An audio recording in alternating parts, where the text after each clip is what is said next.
मुदखेड तालुक्यातील देवापूर वासरी शंखतीर्थ येथे वाळू तस्करांनी जेसीबी बोटच्या सहाय्याने बेसुमार वाळूची मोठ्या प्रमाणात तस्करी होत असून संबंधित धोक्याचे लिलाव सुद्धा शासनाने काढलेले नाहीत।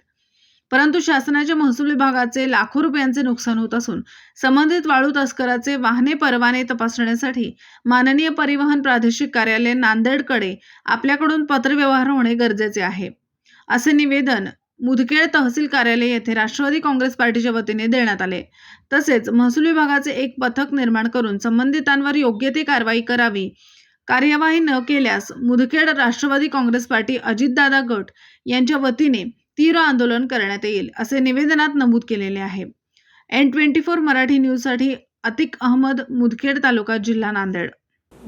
दिवसभरातील घडामोडींचा आढावा घेण्यासाठी पाहत रहा N24 मराठी न्यूज चॅनल।